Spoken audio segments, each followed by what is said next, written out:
Dijo entonces Isaías: Oíd ahora, casa de David, ¿os es poco el ser molestos a los hombres, sino que también lo seáis a mi Dios? Por tanto, el Señor mismo os dará señal. He aquí que la Virgen concebirá y dará a luz un hijo, y llamarás su nombre Emanuel.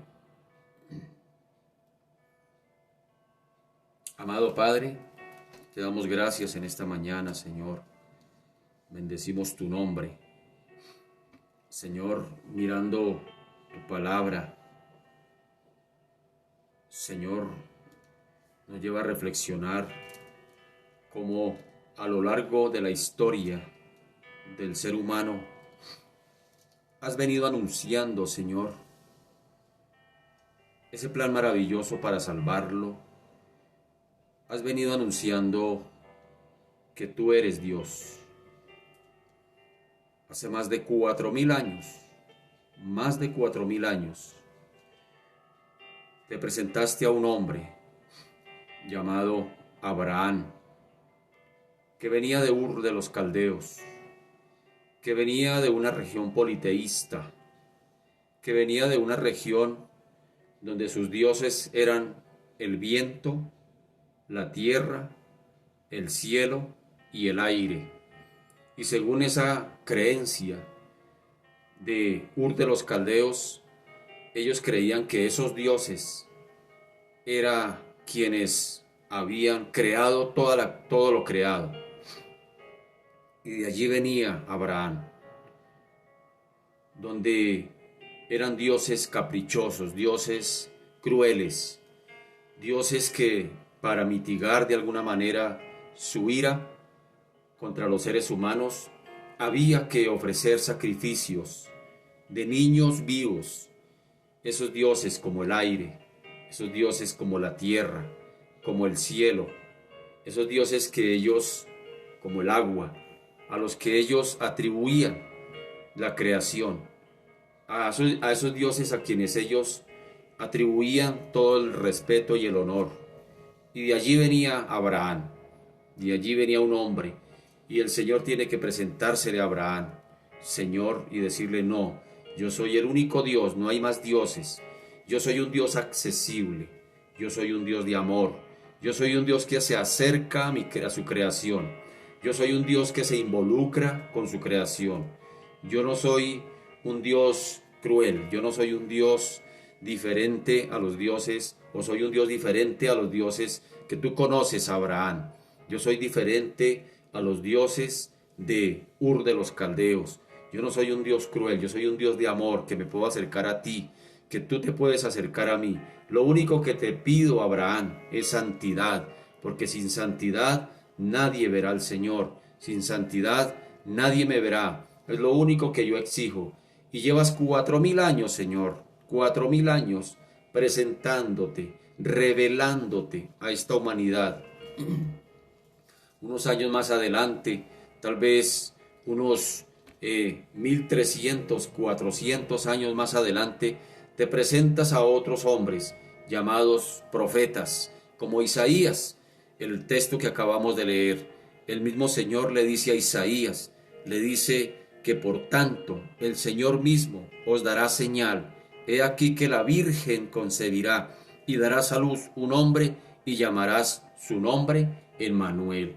700 años antes, hace 2700 años aproximadamente, Señor, tú le hablaste a un profeta, lo mismo, que vendría el Salvador.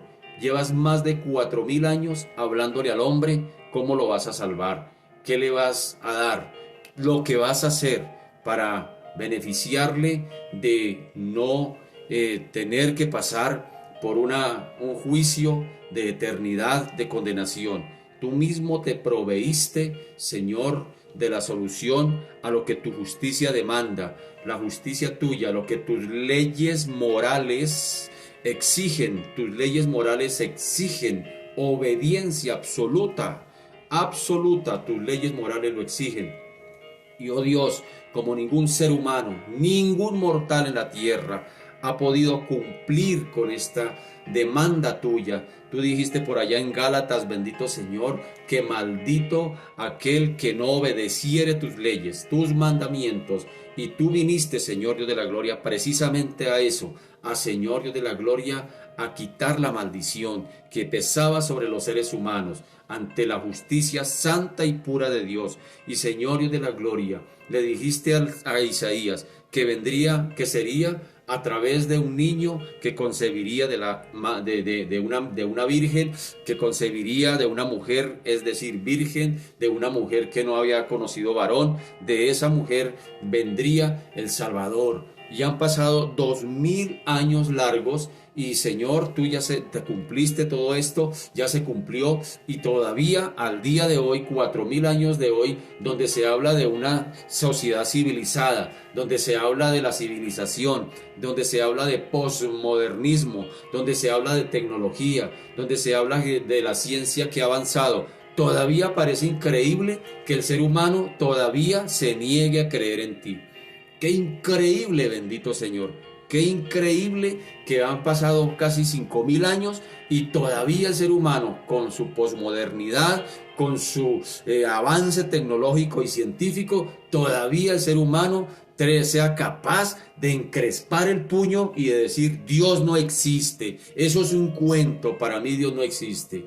Señor, qué cruel es el corazón humano, qué tremendos somos los seres humanos. Cómo somos de necios, cómo somos de tercos, aún teniendo, bendito Señor, la evidencia en la palabra de Dios, todavía el ser humano se encrespa a decir: Dios no existe, Dios no es real, yo soy Dios de mi vida, yo soy el Dios de mis sueños, yo soy el Dios de mis planes. Qué tremendo eso, Señor, Dios de la gloria. Por eso en esta mañana, Señor, nos presentamos delante de ti. Tú le hablaste a otro profeta, como Miqueas. A Isaías le dijiste que Dios con nosotros, llamará su nombre Emmanuel, que significa Dios con nosotros, Dios entre los seres humanos, Dios entre los mortales, para venir a salvarlo, para venir a darle vida, para venir a justificarle, para venir a redimirlo. Y sin embargo el ser humano todavía no lo ha creído. Le dijiste a otro profeta, a Miqueas, ¿dónde sería ese acontecimiento? Y Miqueas nos dice en su escrito, allá en el capítulo 5, versículo 2, nos dice: pero tú, Belén, Efrata, pequeña para estar entre las familias de Judá, de ti me saldrá el que será Señor en Israel, y sus salidas son desde el principio de los días de la eternidad. ¡Qué tremendo! ¡Qué tremendo! El Señor lanzando cuerdas humanas de amor a esta humanidad. Lance cuerdas humanas de amor. Atráigalo hacia sí, tomando iniciativas de atraerlo hacia su amor, hacia su plan amoroso para salvarlo de su justicia. Y sin embargo, el ser humano hasta el día de hoy todavía sigue cerrando su corazón a ti, Señor Dios de la gloria. Y eso no es nada, porque dice la Escritura por allá en Apocalipsis, cuando se esté dando aquí en la tierra la gran tribulación, cuando la muerte será quitada por 5 meses, donde vendrán tantas situaciones tan difíciles, lo que está sucediendo hoy en día con el tal coronavirus, con todas estas pandemias, con todo esto, eso es apenas un pequeño resfriado para lo que sucederá a los que les corresponderá estar aquí, pasar por la gran tribulación, porque eso sí será tremendo. Dice que el mismo sol quemará a los hombres, dice que vendrán llagas, dice que abrirán las llaves de la ducha para bañarse, y de la ducha saldrá solo sangre, que no habrá agua potable, que las situaciones serán difíciles, habrá guerras, habrá pestilencias. O sea, lo que estamos viviendo hoy, hermano querido, tú que me estás escuchando al otro lado, amigo que me escuchas, lo que estamos viviendo, esto es apenas una caricia de lo que realmente vendrá cuando se esté dando aquí la gran tribulación. Y lo más triste, y dice tanto que los hombres anhelarán quitarse la vida. ¿Cómo será tanto el desespero de los seres humanos que los seres humanos preferirán morir? Querrán matarse unos a otros, querrán quitarse la vida, pero dice la Escritura que la muerte les será quitada por 5 meses. Eso está por allá en Apocalipsis. La muerte les será quitada, es decir, los seres humanos yo creo que se tirarán de los edificios y no les pasará nada, como en las películas. No les sucederá nada. No se podrán matar. Será tanto el desespero de los seres humanos. Y lo más triste de todo dice que ni aún así se arrepintieron. Que ni aún así se arrepintieron. Qué duro es el corazón del ser humano. Qué endurecidos somos. Qué duros somos. Qué necios. Qué tercos. Dios del cielo. Oh Señor. Por favor, Espíritu Santo. Quita de nosotros esa necedad, quita de nosotros esa terquedad, esa arrogancia, esa altivez, ese orgullo espiritual, ese egocentrismo, ese egoísmo que hay en nosotros los seres humanos. Por más cristianos que seamos, Señor de la gloria, también estamos así. Eso no hay que desconocérselo a nadie. También somos así, Padre amado. Necios, tercos. También somos así. Aunque somos cristianos evangélicos y pastores, Padre amado. Pero seguimos siendo necios. Seguimos siendo tercos ante ti, bendito Señor. Seguimos queriendo salirnos con la nuestra. Seguimos queriendo evadir hacer tu voluntad. Seguimos, Señor, salirnos por entre las ramas. Queremos evadir nuestra responsabilidad que tenemos delante de ti. De ahí escondidos a veces, Padre amado, detrás de la religiosidad, Padre amado. A veces nos queremos esconder detrás de la cruz de Cristo, Padre amado, para querer de alguna manera, bendito Señor, evadir nuestra propia responsabilidad, aún siendo cristianos, aún siendo evangélicos, porque la naturaleza humana está infectada por el pecado. Y es por cierto que tú viniste a redimir, Padre amado, pero tú no nos hiciste justos, nos declaraste justos, aunque seguimos siendo pecadores. O si no, porque Romanos capítulo 3 nos dice: no hay bueno ni aun uno, no hay quien entienda, no hay quien busque a Dios, no hay quien entienda, no hay ni siquiera uno. Todos se desviaron, a una se hicieron inútiles. No hay quien busque a Dios, no hay ni siquiera uno. Señor Dios de la gloria, o sea que en esta mañana, si estamos aquí delante de ti, no es por nuestros méritos, no es por nosotros, no es por nuestras intenciones. Hay un elemento allí y se llama la gracia y se llama la misericordia, y eso es lo que nos ha sostenido hasta el día de hoy. Porque si fuera por nosotros, Señor, si fuera por nuestros méritos, Señor, estaríamos en graves problemas, si fuera por nuestros méritos, si fuera por nuestros logros, si fuera por nosotros mismos, por nuestra condición humana. Señor, delante de ti, nadie se podría parar delante de ti a decir: yo soy mejor que aquel. Señor, qué atrevidos somos, qué atrevidos, qué necios, que no hemos entendido después de casi 5,000 años, Padre amado, que tú eres el Dios, que tú eres el soberano, que tú eres el creador, que no hay nadie fuera de ti, Padre amado, que no hay otro Dios, solamente tú eres el único Dios, el único Dios. Dice que nosotros, Señor, creemos en el único Dios. Una de las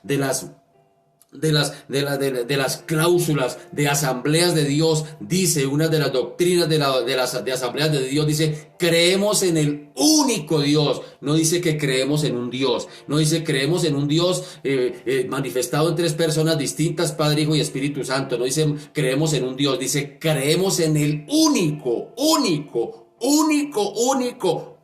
Dios, y ese eres tú, Señor, ante el cual nos postramos cada mañana, ante el cual nos da el privilegio y el permiso de poder entender la Biblia, ante el cual nos da el permiso de vivir. Ese es el único Dios. Eres tú, Jehová de los ejércitos. Eres tú, Señor Jesucristo, con mayúsculas y negrilla. Eres tú, Señor Dios de la gloria. No hay otro Dios, no hay otro Dios. Qué atrevidos somos nosotros los seres humanos, que nos creemos los dioses de nuestra vida, que nos nos creemos los dioses de nuestras decisiones, que nos creemos dioses, Padre amado, de nuestra manera de vivir, Padre amado. Qué atrevidos somos, Señor Dios de la gloria. Y en esta mañana, Señor, te pido perdón, Señor, por esta humanidad terca, necia. ¿Cómo hemos sido, Señor Dios de la gloria? A veces te buscamos a ti, pero para que tú nos hagas favores, pero para que tú, Señor, nos soluciones los problemas en los que nosotros aún mismos nos hemos metido. Nosotros hemos buscado por nuestra necedad, bendito Señor,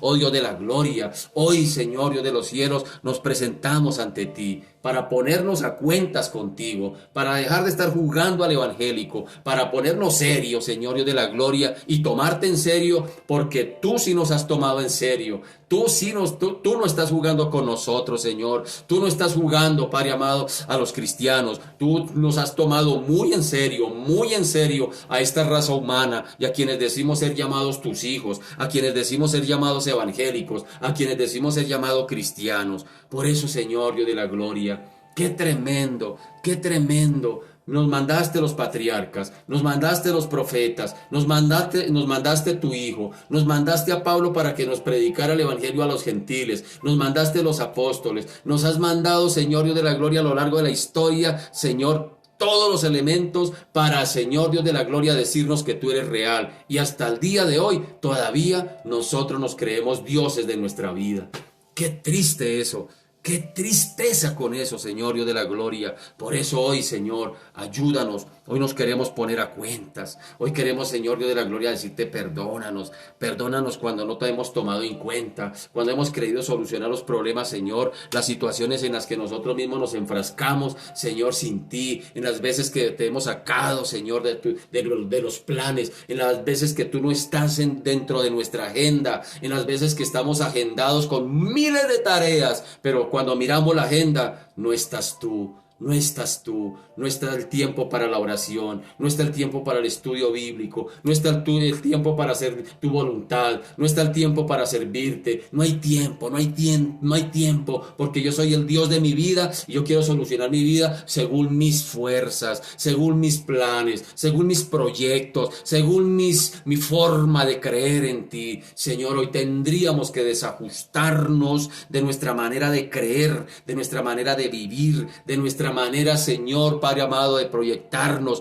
para ajustarnos justamente a los planes tuyos, para ajustarnos justamente a lo que tú, Señor Dios de la gloria, has propuesto, Señor, aún desde el principio de la creación, aún desde antes de la creación, porque, Señor Dios de la gloria, tu palabra me dice que fuimos creados por ti, Señor Dios de la gloria, porque somos hechura suya, creados en Cristo Jesús, para buenas obras, las cuales tú mismo, Señor, tú mismo ya preparaste de antemano para que andemos en ellas. No tenemos que inventarnos nada, para agradarte. Ya todo lo propusiste tú, Señor. Ahora lo único que nos corresponde es estar ahí, en el centro de lo que tú, Señor Dios de la gloria, ya has propuesto. Ese es el fin del hombre, ese es el todo del hombre, dijo un hombre que tenía dinero, un hombre que tenía fama, un hombre que tenía poder, un hombre que era el rey de Israel, llamado Salomón. Él no le encontró sentido a la vida. Dijo, la vida no tiene sentido, aunque tenga dinero, aunque tenga fama, aunque tenga poder, la vida no tiene sentido. Todo es vanidad, dijo Salomón, todo es vanidad. Pero en sus últimas líneas de sus escritos, él pudo decir, el todo del hombre, la vida tiene sentido cuando el hombre teme a Dios y guarda sus mandamientos. Ahí está la clave para el ser humano, pero el ser humano no ha entendido, el ser humano no ha comprendido, Señor. El ser humano todavía sigue siendo necio, creyendo, Señor Dios de la gloria, que el todo del hombre es tener dinero, que el todo del hombre es tener trabajo, que el todo del hombre es tener una casa, que el todo del hombre es tener cosas materiales. Así lo ve el hombre. Hay canciones inclusive que le dicen salud, dinero y amor, que el que tenga esas tres cosas le dé gracias a Dios. Oh Dios de la gloria, qué necios somos, qué tercos somos como seres humanos, Señor, que no hemos entendido la dinámica de lo que significa, Padre amado, estar viviendo en esta vida que tú tú propusiste y nos diste, Señor. Ese es el propósito del hombre. Fuimos diseñados para amarte, fuimos diseñados para hacer tu voluntad, fuimos diseñados para buscarte, fuimos diseñados para servirte, fuimos diseñados para adorarte, para alabarte. No hay otro propósito para el ser humano puesto por Dios que para la alabanza de su gloria. No es otro propósito. Dios no nos hizo con propósitos aquí de hacer cosas para nosotros, sino para Él, para su gloria, su honra y su alabanza. Tuyo es el poder, tuya es la gloria y tuyo es el reino, Señor. No hay otro merecedor de ese reino, Señor Dios de la gloria. Oh Padre Santo, hoy nos colocamos delante de ti con todo el corazón abierto, con toda la sinceridad. No queremos engañarnos a nosotros mismos, porque tú dices que Dios no puede ser burlado, que todo lo que el hombre sembrare, eso segará. Mira los hogares en disfunción, mira los hogares con problemas, mira los hogares las luchas, Padre amado. Pero Señor, ¿a quién tenemos que echarle la culpa? ¿A ti? ¿A ti? Ay, Dios no interviene, Dios no se atreve a intervenir. Y mire como si Dios existe, ¿por qué estoy pasando esto? Si Dios existe, ¿por qué vivo lo que vivo? ¿No serás que te has alejado de Dios, que estás buscando de Dios a tu manera y no a la manera de Dios? Señor Dios de la gloria, enséñanos a ser adoradores, enséñanos a ser verdaderos adoradores, que te adoran a ti en espíritu, en espíritu, en espíritu y en verdad, de acuerdo a lo que dice tu palabra revelada, tu voluntad revelada por medio de tu palabra para los seres humanos. Señor Dios de la gloria, no hay otra forma de vida. No hay otra forma de vida, mi querido. No hay otra forma de vida para el ser humano. Yo no encuentro otra. No hay otra sino la que está revelada en la palabra de Dios para hacer su voluntad. No hay otra, no hay otra. No nos vayamos por entre las ramas. No querramos, no busquemos querer ganarle a Dios, querer ser más sabios que Dios. Y así está el ser humano.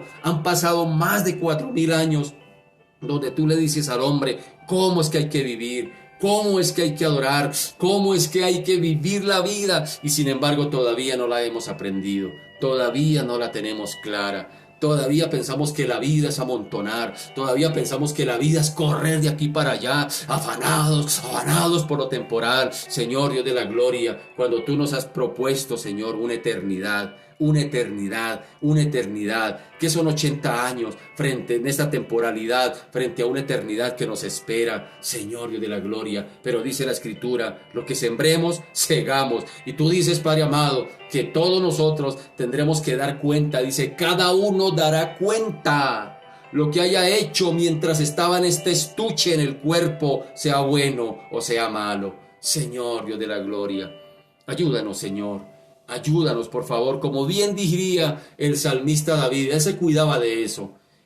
Por eso el Señor lo llama que tenía un corazón conforme al corazón de Dios, porque aún siendo un hombre imperfecto, que cometía errores, tenía clara la dinámica del reino, y por eso él podía decir, Señor, examina mi corazón y ve si hay en el camino de iniquidad, y por favor, guíame por la senda del camino eterno.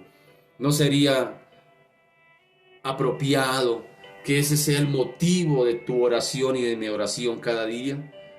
Más que pedir cosas de temporalidad, decirle, Señor, examina mi corazón. Mira si estoy enrutado.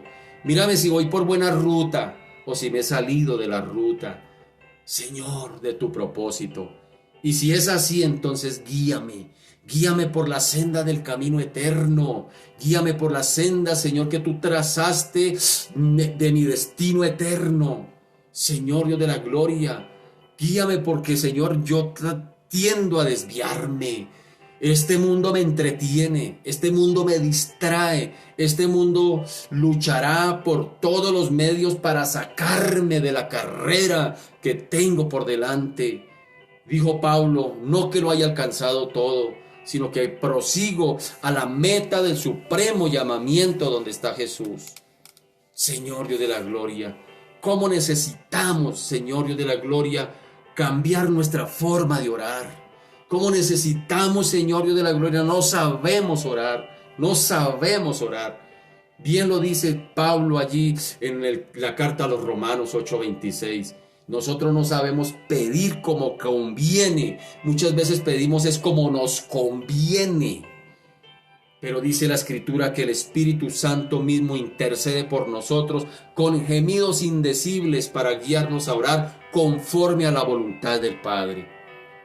¿Qué será lo que el Padre quiere de ti y de mí? ¿Qué será lo que tú quieres de mí, Señor? ¿Qué será lo que tú quieres de mí? Que tenga más cuentas bancarias, que tenga más bienes materiales, que tenga más fama y fortuna. ¿Qué será lo que tú quieres de mí? Señor, he entendido que en esta vida tú no nos pusiste para ser felices. En esta vida nos pusiste para parecernos a Cristo.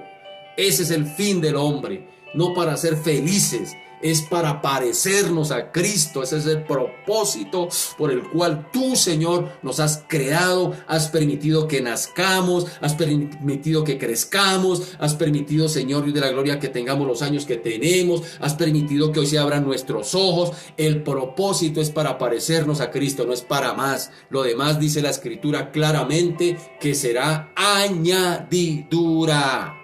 Y que te busquemos primeramente a ti, que busquemos primeramente el propósito por el cual hemos sido diseñados por ti. Lo demás es añadido, lo demás es añadido. Y tal vez hoy tendremos, Señor, que invertir nuestra escala de valores. La hemos invertido, primero yo, segundo yo, tercero yo y cuarto Dios. Y eso sí me queda tiempo, las obras para Dios. Las obras de mi vida, las obras de mi tiempo, las obras de mis fuerzas y de mi talento. Señor, ayúdanos a invertir esa escala de valores y ponerla en orden. Tú dijiste, busquen primeramente. Primeramente, hay otros valores en esa escalera de valores. Y el Señor dijo, pero primeramente, búsquenme a mí. Primeramente yo sea el importante en tu vida. Primeramente yo sea el motor de tu vida. Primeramente yo sea el todo en tu vida. Señor, qué difícil en medio de un mundo que atrapa, en medio de un mundo que conquista el corazón de lo que el hombre quiere tener. El hombre es egocéntrico, egoísta, materialista por naturaleza.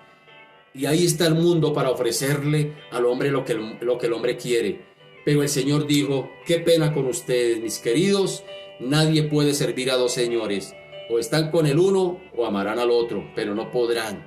No se puede servir a dos señores. Señor, tú eres un Dios de absolutos. Tú no eres un Dios gris. O es blanco o es negro. Pero gris no. Señor, tú dijiste o frío o caliente, y le hablaste a la iglesia de la Odisea, la iglesia que representa a la iglesia posmoderna de hoy, la iglesia materialista, la iglesia apóstata, la iglesia que vendió su fe. A esa iglesia el Señor le dice, qué pena, mis queridos, o fríos o calientes, porque tibios los vomitaré de mi boca. Pero gracias, Señor, por tu misericordia. Pero gracias, Señor, por tu gracia. Pero gracias, Señor, por tu amor y tu bondad. Porque todavía, aún siendo así apóstata, tú le dices a la iglesia de la Odisea, yo estoy a la puerta y llamo. Y si alguno oye mi voz y abre, entraré a él, cenaré con él y él conmigo. Gracias, Señor, por tu misericordia. Y si hoy nos has permitido abrir nuestros ojos, es gracias a tu misericordia, es gracias a tu gracia que todavía sigue golpeando a la puerta de la iglesia de hoy, diciéndole, ábrame por favor, quiero entrar para cenar con ustedes. Quiero entrar para cenar con ustedes. Quiero recibir de ustedes lo que me ofrezcan. Y lo que ustedes me van a ofrecer es un corazón arrepentido. Pero yo cenaré con ustedes. Es decir, les tengo una eternidad lista para ustedes. Señor, enséñanos a orar. Enséñanos a orar. Enséñanos a orar. Tenemos apenas unos minuticos para orar. ¿Por qué los vamos a desperdiciar en lo temporal, preocupados por todo lo aquí, lo material, por todo lo temporal aquí, cuando podemos, Señor Dios de la gloria, poder invertir esos minuticos para encontrarnos contigo, para poderte decir, Señor, guíame a orar, Enséñame a caminar en la senda que tú has trazado, en el destino eterno que tú has trazado para mi vida. No permitas que me desvíe, que nada, ni las situaciones, Señor, adversas o benéficas de mi vida me desvíen. Bien lo decía Pablo, por nada estéis afanosos, sean conocidas tus peticiones delante de Dios con toda oración, con ruego, con acción de gracias, que los problemas se solucionarán, dijo Pablo. No, Pablo dijo, la paz de Dios que sobrepasa todo entendimiento, guardará tus pensamientos, tu corazón en Cristo Jesús. Y más adelante lo dice en ese texto tan reconocido por el pueblo de Dios: todo lo puedo en Cristo que me fortalece. Pablo está queriendo decir, necesito la fortaleza de Cristo cuando estoy en la mala, pero necesito la fortaleza de Cristo cuando estoy en la buena. En ambas necesito de Cristo. En ambas, por todo y en todo he sido enseñado, dijo Pablo. Sé vivir, dijo Pablo, lo aprendió. Sé vivir en escasez, sé vivir en abundancia. Señor, enséñanos que tú seas el centro, que tú seas el centro, que las bendiciones no me velen y que los problemas tampoco me velen. Señor, que tú seas el centro, que el centro, estar en el centro de tu voluntad, porque si estamos en el centro de tu voluntad, estaremos en el centro de tus propósitos, estaremos en el centro de tus caminos, estaremos en el centro de tus bendiciones, Padre amado. Ayúdanos, ayúdanos a orar. Enséñanos a orar, Señor. Oh Dios de la gloria, hoy coloco delante de ti todas nuestras necesidades temporales, salud, materiales, económicas, Señor, problemas emocionales con la novia, con el novio, con la pareja, con los hijos. Todas esas añadiduras las pongo delante de ti, con toda la confianza que, Señor, mi pedido ya está en tus manos, con toda la confianza que ni aún te lo haya expresado con mis labios. Tú ya has tomado mi pedido, tú ya lo tienes en cuenta, Señor Dios de la gloria, porque tú quieres, Señor, que oremos conforme a tu voluntad, conforme a lo que tú quieres dar, conforme a lo que tú quieres hacer. Deleítate a sí mismo en Jehová, y Él concederá las peticiones de tu corazón. Señor, gracias, Señor, por lo que tú eres, por quien tú eres, por lo que representas, por lo que has hecho, Señor, en nuestras vidas, por lo que te hemos permitido hacer, hasta donde te hemos dado permiso, y hemos visto cómo tu mano poderosa, Señor, ha intervenido en nuestras vidas, y has hecho cosas, Señor, que nos has dejado, Señor, atónitos, maravillados y sorprendidos, donde uno puede decir ante la pregunta, ¿usted por qué cree en Dios? ¿Usted lo ha visto? Y uno puede decir, yo no creo en Dios por lo que me haya dado, sino por lo que ha hecho en mí. ¿Por qué crees tú en Dios? Si te hicieran esa pregunta hoy, ¿tú qué les dirías? Uy, yo creo en Dios porque me ha dado casa, carro, beca, televisor a color. ¿Sí? O les diría a las personas, creo en Dios por lo que me ha hecho, por lo que ha hecho en mi vida, por lo que he visto, por lo que no pudo hacer mi mamá, mi papá, mis hermanos, por lo que no pudo hacer las lágrimas de nadie, lo has hecho tú, Señor. Por eso creo en ti. Tú eres el Dios de imposibles, el especialista en imposibles. A ti nadie te queda grande, Señor. Gracias, Padre Santo. Mi alma te alaba y te bendice. Gracias por lo que estás haciendo y gracias por lo que harás. A ti la gloria, Señor, la honra y la alabanza en el nombre de Jesús. Amén y amén. Mis amados, buenos días. Dios me los bendiga a todos y todas. Bienvenidos una vez más a esta cita divina con nuestro Señor y con su palabra, con la oración, con la meditación en lo que Él tiene para darnos cada día, Cada día dice que sus misericordias son nuevas. Hoy estamos estrenando misericordias. Cada día el Señor nos pone a estrenar. Tú hueles a nuevo. Desde aquí percibo que hueles a nuevo. Que tan rico cuando uno huele a nuevo. Cuando hay cosas nuevas. Uno estrena algo y huele a nuevo. Así el Señor nos pone así a oler todas las mañanas a nuevo. Porque nos arropa con sus misericordias que son nuevas cada mañana. Aleluya. Bien, mis amados. Hoy tenemos el privilegio de continuar con el estudio bíblico de Juan.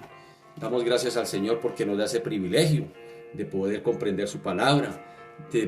Damos gracias al Señor por el Espíritu Santo que nos ayuda a entenderla. Yo cuando no era cristiano, yo casi me leo toda la Biblia. Yo casi me la leo toda sin ser cristiano. Yo leía por leer, pero no entendía ni papa. Ya después de ser cristiano es que ya uno empieza el Espíritu Santo a revelarle la verdad que está revelada en la palabra, valga la redundancia, nos ilumina para poderla entender, para poderla comprender, y empieza uno a decir, wow, yo no entendía todo esto tan bonito. Y lo bonito de todo es que la palabra es insondable, es decir, en la medida que estudiamos, usted puede experimentar que en los años que llevamos de evangélicos, muchas veces hemos pasado por algunos versículos, ¿no? Y pasamos por esa ruta y decimos, y cuando volvemos a pasar decimos, oiga, tantas veces he pasado yo por esta misma ruta y no me había dado cuenta de este detalle, porque la palabra es así, todos los días nos habla de maneras dinámicas, es decir, no es estática, no es una letra muerta, pues uno la mira así, pues son letras en papel y con un estuche tal vez en cuero o cuerina, pero no ve más. Pero la palabra dice que es viva y eficaz en la manera en que se encarna, se interioriza, se mete entre las venas, entre los tuétanos y empieza a causar un efecto transformador. Es decir, en la medida que la palabra nos atraviesa, allí es donde se convierte en viva y eficaz, con el poder transformador y formador. Los demás libros, hay muy buenos libros seculares que nos informan de economía, de ciencia, lo que sea. Hay buenos libros que nos informan y hay que leerlos, hay bueno leerlos. No se quede solamente con la Biblia, hay que leer también el periódico, hermano. También hay que leer, hay que documentarse para tener temas, hermano, para poder hablar a la gente, para podernos acercar al pecador. ¿Cómo nos acercamos al gerente de la empresa donde trabajo? Si no leo, si no estoy documentado, con la sola Biblia no nos le vamos a acercar. Por más que ore y ayune, ese corazón no se va a caer porque hay mecanismos donde hay cosas que nosotros podemos hacer para propiciar. Y eso fue lo que hizo precisamente Jesús. Jesús fue lo que hizo, propició un encuentro con la samaritana aquí en el capítulo 4, váyalo encontrando, el capítulo 4 de Juan. Eso fue lo que hizo Jesús, fue propiciando el momento.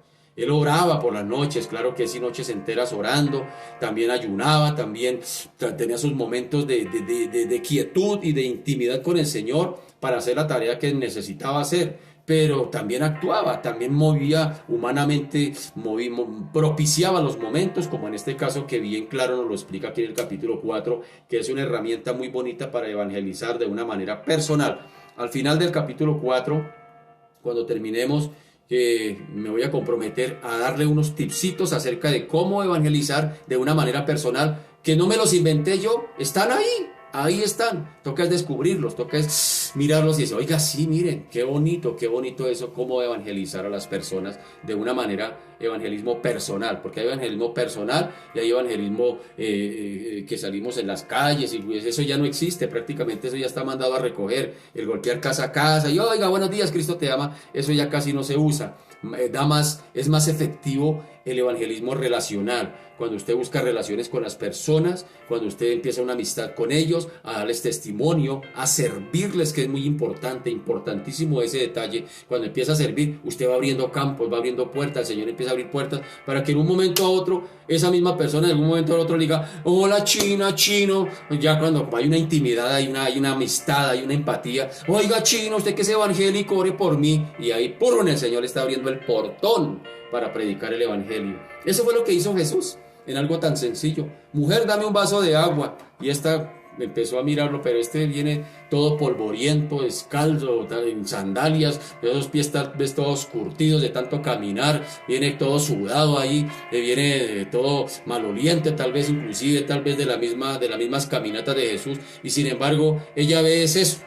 Y sin embargo ella dice no, y fuera de eso el Señor es judío y ella es samaritana y no se podía ver entre ellos, y eso es lo que propicia lo que ella veía, pero lo que no se estaba dando cuenta Mira que estaba nada más y nada menos que frente al Salvador, frente al Mesías esperado. No se había dado cuenta de eso y a lo último el Señor, ella le va llevando en esa conversación donde la confronta con su pecado, donde la confronta con su situación de pecado, y a lo último esta mujer, ya a lo último, allá miremos allá en el capítulo 4, versículo 23, 24, bueno, 25, donde le dice a la mujer, mire lo que dice, sé que ha de venir el Mesías, llamado el Cristo.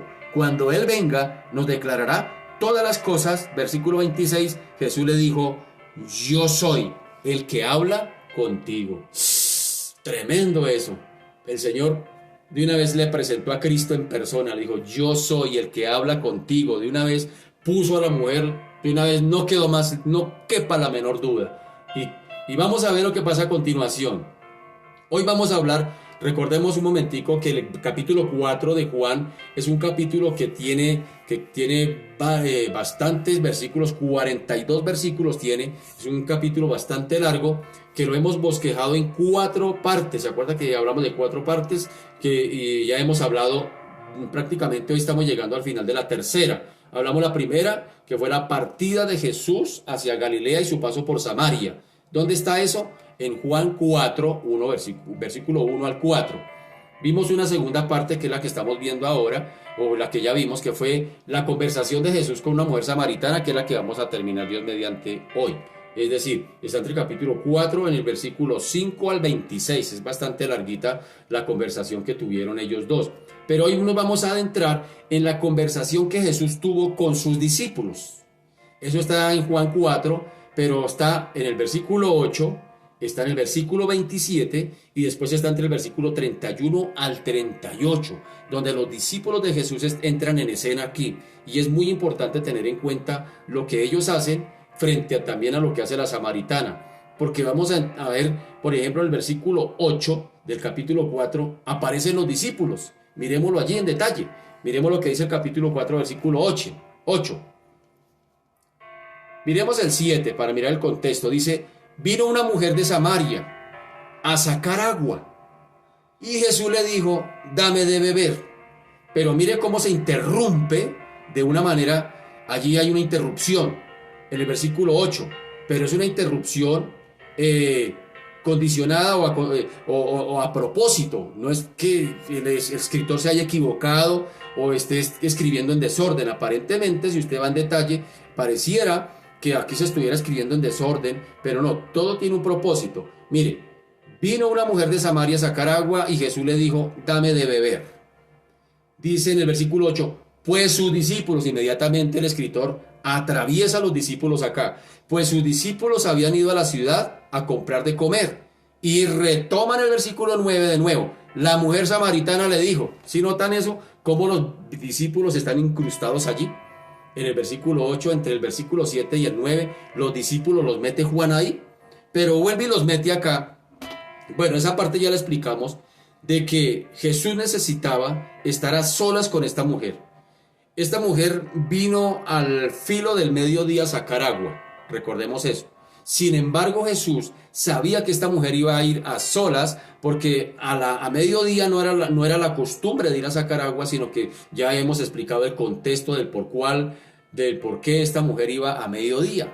Recordemos que esta mujer tenía su situación moral, 5 maridos, tenía un cesto, tal vez era la comidilla del pueblo, de la sociedad, y esta mujer, para evitar todos esos señalamientos, pues iba a la hora donde nadie iba a sacar agua, al mediodía, porque la gente iba por las mañanas o por las tardes. Y sin embargo, Jesús, que lo sabe todo, sabe que a esta hora es el encuentro con esta mujer, y Jesús no quería que nada estorbara, ni siquiera sus mechudos discípulos que estaban allá al lado de él. Váyanse a comprar comida, vaya, ustedes que no piensan sino en comer, no piensan sino en las cosas materiales de esta tierra, vayan a ver, llenen sus vientres de comida, vayan. Mientras tanto, yo voy a hacer aquí una tarea que me ha encargado el Padre, que más adelante lo vamos a ver dentro de esa conversación. Jesús a solas, el momento propicio para empezar a predicarle a esta mujer. Por eso los discípulos entran ahí en escena. Jesús quería estar a solas con esta mujer para compartir el evangelio. Pero la semana o antier vimos que ya en el versículo 26, cuando Jesús está en el éxtasis de su predicación, cuando Jesús está en el tiempo más fuerte, donde la predicación coge más fuerza, donde el tema coge más fuerza allí, que es donde se presenta, él dice: yo soy el Cristo, el que está hablando contigo. Cuando está en ese momento fuerte de la predicación, miren lo que pasa en el versículo 27. En esto, en esto vinieron sus discípulos y se maravillaron de que hablaba con una mujer. Sin embargo, ninguno dijo, ¿qué preguntas? ¿O qué hablas con ella? Sí, nota que nuevamente interfieren los discípulos, pero en el versículo 28 otra vez entra la samaritana en escena. Dice: entonces la mujer dejó en su cántaro y fue a la ciudad y dijo a los hombres: venid, ved a un hombre que me ha dicho todo cuanto he hecho. ¿No será este el Cristo? Entonces salieron de la ciudad y vinieron a él. ¿Sí vamos entrando como en escena? O sea, llegan los discípulos preciso cuando el Señor se está presentando. Oigan, ¿no ha pasado así a veces cuando uno sale a evangelizar? Que cuando uno ya le está predicando a la persona y la persona está como en lo más interesada, es cuando ¡prum!, lloró el niño. Es cuando ¡prum!, llegó el marido. Es cuando llegó el vecino. Es cuando hay una interrupción ahí. A nosotros nos ha pasado frecuentemente en el local que tenemos, frecuentemente a veces, no frecuentemente, pero cuando se da la oportunidad de predicarle a alguien, está solo el negocio, no viene nadie, y llegó una persona y empezamos a entablar la conversación y mi esposa empieza a predicarle, y cuando estamos en lo pleno: vecina, ¿cuánto vale el tapabocas? Preciso, llegan ahí en lo más pleno, cuando estamos en lo más chévere de la predicación. Así le pasó a Jesús, mire. Esos son ejemplos bonitos para coger ahí. A Jesús le pasó, estaba en lo pleno y llegaron los discípulos con la comida, con el pollo asado. Señor, venga, coma. Tremendo eso. Entonces hoy vamos a entrar en ese diálogo que Jesús empieza a tener con sus discípulos. Miremos de nuevo aquí, porque los discípulos vuelven a entrar en escena en el versículo 31. Miremos lo que dice en el versículo 31. Entre tanto los discípulos le rogaban diciendo: Rabí, significa maestro, come. Él les dijo: yo tengo una comida que comer, que vosotros no sabéis. Entonces los discípulos decían unos a otros: ¿le habrá traído a alguien de comer? Jesús les dijo: mi comida es que haga la voluntad del que me envió y que acabe su obra. ¿No decís vosotros: aún faltan 4 meses para que llegue la siega? He aquí os digo: alzad vuestros ojos y mirad los campos, porque ya están blancos para la siega. Y el que siega recibe salario y recoge fruto para vida eterna, para que el que siembra goce juntamente con el que siega. Porque en esto es verdadero el dicho: uno es el que siembra y otro es el que siega. Yo os he enviado a segar lo que vosotros no labrasteis, otros labraron y vosotros habéis entrado en sus labores. Y mire que en el versículo 39 vuelve a entrar en escena, es decir, se cambia la dinámica del texto. Dice: y muchos samaritanos de aquella ciudad creyeron en él por la palabra de ella. ¿Sí notan cómo esa conversación de los discípulos está siempre incrustada dentro del relato mayor, que finalmente el relato mayor es la samaritana y los samaritanos? Porque recordemos que por allá en el versículo 4 del capítulo 4 dice que había una necesidad en Samaria. Y dice: y era necesario pasar por Samaria. Era necesario, había una necesidad. Y la necesidad era que estos benditos tenían que aprender a adorar en espíritu y en verdad, porque tenían la verdad a medias. ¿Se acuerda que antier dije que únicamente ellos aceptaban el Pentateuco de toda la Torá que tenían? Lo demás lo desechaban y no se habían dado cuenta que por allá en Segunda de Crónicas decía el Señor que solamente en Jerusalén era donde se debería adorar. Y estos no entendían eso, por eso adoraban mal, porque adoraban a medias, porque no tenían la verdad. Por eso el Señor les dice: tienen que adorar en espíritu y en verdad, es decir, de acuerdo a lo que Dios ha establecido. Esa era la necesidad que ellos tenían. Tenían una adoración a media máquina, y el Señor tiene que llevarlos a que adoren realmente al Señor. Y por eso allí es que el Señor tiene esa intención de ir a Samaria y de tener esa conversación con esta mujer de Samaria. Pero había allí una piedrita de tropiezo, y nada más y nada menos eran sus propios discípulos. Qué tremendo, ¿no? Que a veces la iglesia misma como que es la que a veces choca, es que nos volvemos piedra de tropiezo para que la gente crea en el Señor.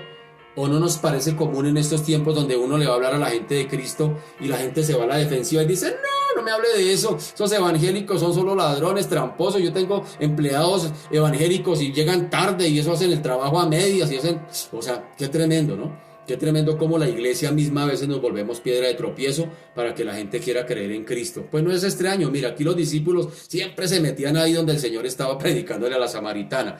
Bueno, ahora ellos vienen, ya leímos el versículo 27, dice, en esto vinieron sus discípulos y se maravillaron, se asombraron de que hablaba con una mujer. Recordemos que en el contexto desde ese entonces no se podía hablar. Un judío no podía hablar con una mujer y mucho menos samaritana. Los dos se odiaban entre sí, los dos pueblos. Eso era. Y ven a Jesús aquí. De hecho, cuando la mujer misma se identifica a Jesús, cuando él le pide el agua, ella misma deja claro el asunto. Tú me pides a mí, tú siendo judío, me pides a mí de beber que soy. Por un lado samaritana, pero ella dijo que soy mujer samaritana. Es decir, ella dejaba claro que era mujer y que él era judío y hombre y que no podían tener una conversación. Así que ella pone en claridad eso como queriendo evadir, pero el Señor no le comió carreta, el Señor siguió predicándole.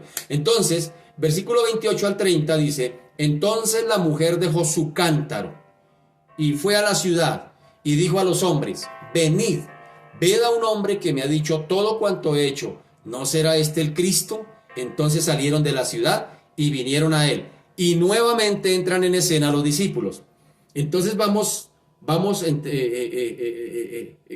socializando. Los discípulos llegan a Jesús, ¿sí? Con el pollito.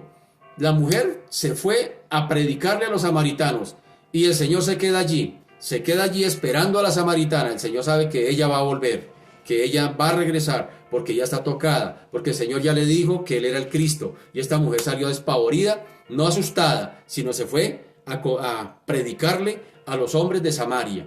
Y el Señor entra en escena, mientras eso se está dando allá, mientras la mujer está contando esa noticia allá a los samaritanos, un acontecimiento se está dando acá, en el pozo de Jacob, entre los discípulos de Jesús, con Jesús. Entonces, ¿cuál fue, por ejemplo, la razón para que los discípulos se maravillaran, se asombraran de que Jesús estuviera hablando con una mujer? Bueno, como bien dije, en nuestra cultura puede ser normal ver un hombre hablando con una mujer, eso no tiene nada de raro, ¿cierto? Pero entre judíos había un precepto aún mayor, no solamente que un judío hablara con una mujer y menos que fuera extranjera, sino que además de esto hay un detalle, por el cual se asombran aún más los discípulos de Jesús. Había un precepto rabínico que decía, dije rabínico, ¿qué quiere decir rabínico? Que rabínico era la maestría, eran los maestros del entonces, y Jesús es conocido como maestro. Ellos mismos le dicen rabí, ellos mismos dejan la expresión rabí, es decir, maestro. Entonces, había un concepto un concepto rabínico que decía que nadie hable con una mujer en la calle, es decir, un maestro de las escrituras no podía hablar con una mujer en la calle. Y póngame cuidado a esto, ni aún siendo su esposa. O sea, tremendo el hermano Jorge. Yo no podría hablar con mi esposa cuando salgo a la calle porque yo soy maestro de la palabra. No podría salir, el pastor tampoco, o sea, no podríamos hablar con nuestras mujeres en la calle porque el concepto rabínico lo decía. Entonces, esto es lo que nos asombra a los discípulos. ¿Cómo si él es maestro y está hablando con una mujer y fuera de eso samaritana? Así que esto les parecía que el Señor estaba actuando bajo su dignidad, es decir, se estaba indignando, porque la cuestión era por ahí, la cuestión era por el machismo tan tremendo que había. Entonces era indigno, era rebajarse que un rabino, que un maestro de la ley hablara con una mujer en la calle. Eso era por debajearse, eso era rebajar la calidad. Y sin embargo, ninguno le dijo nada. Ninguno de los discípulos se atrevió a preguntarle nada por el respeto y la reverencia que sentían hacia él. Así que miremos lo que dice el versículo 31 al 33. Dice allí, entonces entre tanto, los discípulos le rogaban, diciendo, Rabí, ¿sí notan? Rabí, maestro, come. Él les dijo, yo tengo una comida que comer que vosotros no sabéis. Entonces los discípulos decían unos a otros, ¿le habrá traído alguien de comer? Jesús le dijo, mi comida es que haga la voluntad del que me envió y que acabe su obra. Es decir, como recordamos, haciendo un poquito de memoria, mientras que Jesús se quedó descansando allí en el pozo, mientras la mujer se fue, ¿cierto? Se fue a la ciudad. Y los discípulos, recordemos que se habían ido a comprar la comida, desde el versículo 8. Ya ellos regresan con la comida, pero allí, cuando ellos llegan, dice, o mientras él estaba allí en el pozo de Jacob descansando, porque dice que venía cansado del camino en el versículo 7, dice que vino en el versículo 8 una mujer de Samaria a sacar agua, y que Jesús le dijo, dame de beber, pues sus discípulos ya se habían ido a comprar comida, nos dice el versículo 8. Ahora, una vez que hubieron regresado por el pollo asadito, con el frisbee, les extrañó que Jesús no quisiera comer. Porque dice el texto que le rogaron. Y una cosa es ofrecer y otra cosa es rogar. Si dice que le rogaron, yo me imagino el cuadro. Jesús, coma. Y ellos allá con la boca llena, ya comiéndose el pollo. Hágale, Señor, una papita, Señor. Y Señor, no. Ay, Señor, hágale, coma. Ellos rogándole. ¿Sí? Rogar es eso. Rogar es insistir una y otra vez. Pero Jesús tomó la actitud de que no quería comer. Y la expresión es, ¿será que alguien le habrá traído de comer? ¿O será que está llenito? No lograban entender. Ellos no lograban entender, como siempre, que el Señor como siempre estaba intentando enseñarles algunas verdades importantes allí. El Señor les va a dar una cátedra a los discípulos allí. Tremenda. Que especialmente tienen que ver con el reino de los cielos. Y son para nosotros también. Jesús estaba poniendo allí de manifiesto, con la actitud que tenía de no comer, estaba poniendo de manifiesto la gran importancia que para él tenía el cumplimiento de la misión que el Padre le había encargado aquí en la tierra. Le había sido encomendada una misión. Él mismo lo dice. Mi comida, o sea, hasta el punto de que llegó a decir eso, mi comida es que haga la voluntad del que me envió y que acabe su obra. Esa es mi comida. Oiga, una vez el Señor más estaba usando otro elemento importantísimo dentro del ser humano. Primero, le había dicho a la samaritana, tengo sed, un vasito de agua. Ahora está usando de otro elemento, la comida. Una vez más el Señor estaba usando aspectos como el hambre y como la sed, que son necesidades físicas, para ilustrar que la verdadera satisfacción de las necesidades más profundas del hombre se encuentran en hacer su voluntad. ¿Cuál es la necesidad mayor? La necesidad mayor nuestra. ¿Cuál será nuestra necesidad mayor? ¿Cuál será donde uno dice, uy, no, o sea, voy a ponerlo de esta manera? ¿Qué será lo que nos lleva a afanarnos? Al corre-corre, a la preocupación del día a día. ¿Será realmente Cristo? ¿O será el trabajo, la comida? Oiga, en estos días de cuarentena nos hemos dado cuenta en un detalle. No es que sea chismoso, pero dar información no es que sea pecado, dicen por ahí. Oiga, cómo la gente sale a las calles, se desborda a las calles. Y usted los ve, es cargando paquetes de comida. Comida. La gente no... Nosotros no pensamos sino en comer. Como bien dijo alguien, la vida está en la muela, la vida está en el comer y en el vivir comiendo. ¡Qué tremendo! Sí es una necesidad. Pero el Señor aquí no es porque no tuviera ese hambre. Yo me imagino que sí, el hombre tenía hambrecita. Pues claro, el hombre que él también fue humano. Y la misma Biblia nos dice que él también tuvo hambre, tuvo sed, De hecho, nos está diciendo que estaba cansado.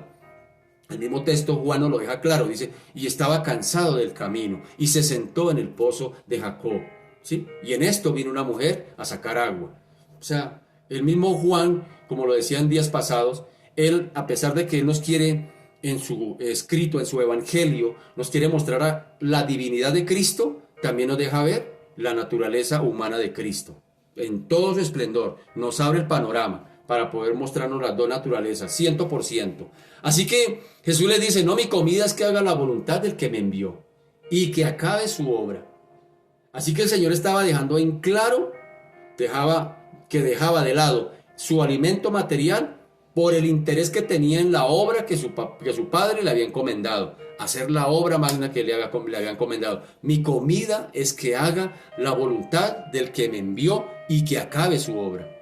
Ahora bien, esto nos podría llevar a pensar que en ese momento, pues, no habría ningún inconveniente, que el Señor tenía tiempo, pues, de echar muelita. De hecho, el Señor era comilón, por eso yo soy buen discípulo del Señor, porque me gusta también comer. Es decir, pero mire, había tiempo para comer. ¿Qué interfería? La mujer se había ido, dejó el cántaro y se fue. Esa mujer se fue a predicar, y el Señor sabía que ella iba a volver. Pues mientras tanto, venga a ver qué trajeron, muchachos. No, pero el Señor no usó de eso. O sea, al fin y al cabo, pues ella ya se había ido.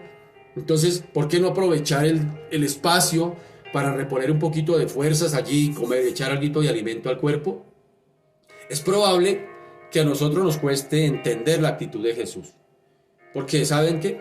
Desafortunadamente, pensar en hacer la voluntad de Dios, en hacer la voluntad del Padre, normalmente encuentra en nosotros una fuerte resistencia. ¡Qué tremendo! Uno puede decir, Señor, yo quiero hacer tu voluntad.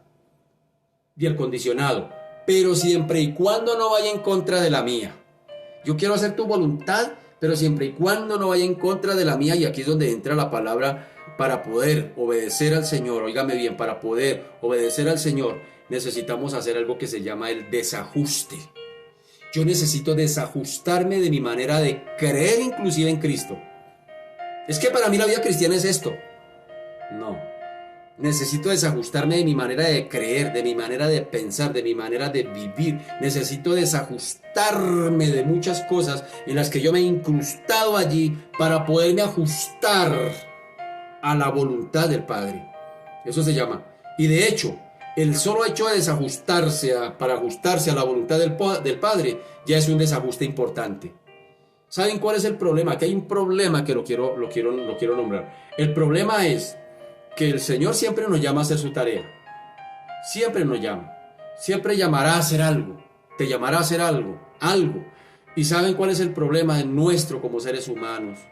Que nosotros queremos pasarnos por alto. Queremos saltar del llamado a la obediencia y queremos pasarnos por alto el ajuste. No se puede hacer nada para Dios desde donde estamos. No se puede. Desde la Biblia, el mismo Moisés había sido llamado a libertar al pueblo de Israel de la esclavitud de Egipto. Había sido llamado como libertador.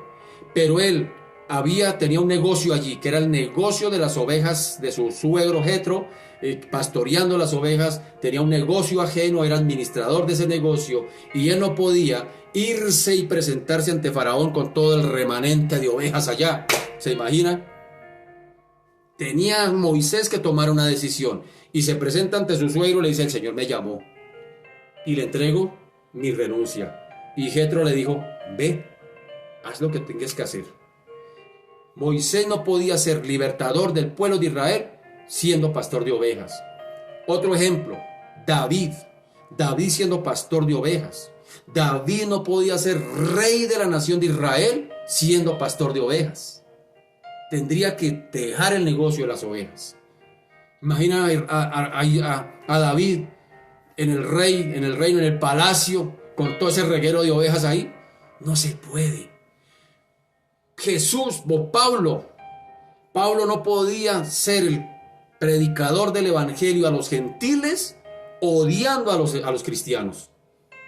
No podía, tenía que cambiar su manera de pensar, su manera de creer, su manera de vivir en Cristo. Aún Jesús mismo no podía venir a salvarte a ti y salvarme a mí si no se desajusta del cielo. Dice Filipenses 2, no escatimó ser igual a Dios, sino que se despojó, la kenosis, el vaciamiento, y tomó la morfe, naturaleza humana, para venir a humillarse y morir en una cruz. Un ajuste y desajuste importante. Hermanos queridos, tú no puedes ser útil para el Señor desde donde estás, con todo respeto te lo digo, hasta que no hagas ajustes importantes, se pasará tu vida invirtiendo tu vida en lo temporal y no harás nada importante para Dios. Hay que hacer ajustes. Toca, hermano. Hay que hacerlos. No puedo servir al Señor, no puedo agradar al Señor desde donde estoy.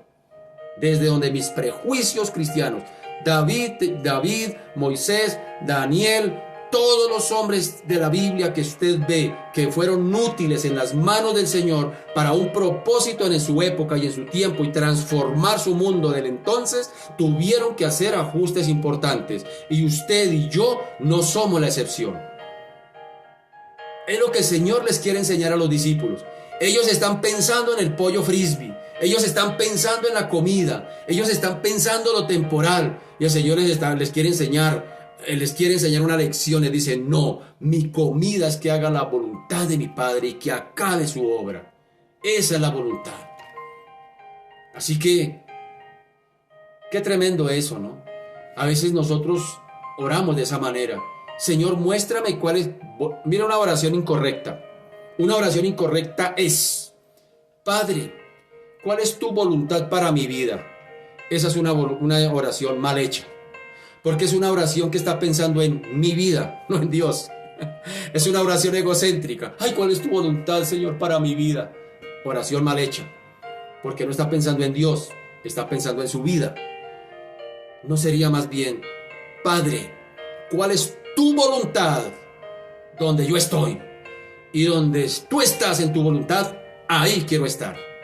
Ahí quiero estar, en el centro de tu voluntad. Hay que redireccionar nuestra manera de orar, nuestra manera de pedir al Señor. Por eso el Señor dice que nos tiene que enseñar a pedir, a orar como conviene, conforme a su voluntad, no conforme a la nuestra, no conforme a la nuestra. Es decir, para Jesús nada no había nada comparado. Para Jesús no tenía comparación otra cosa más y más placer y delicia que hacer la voluntad del Padre.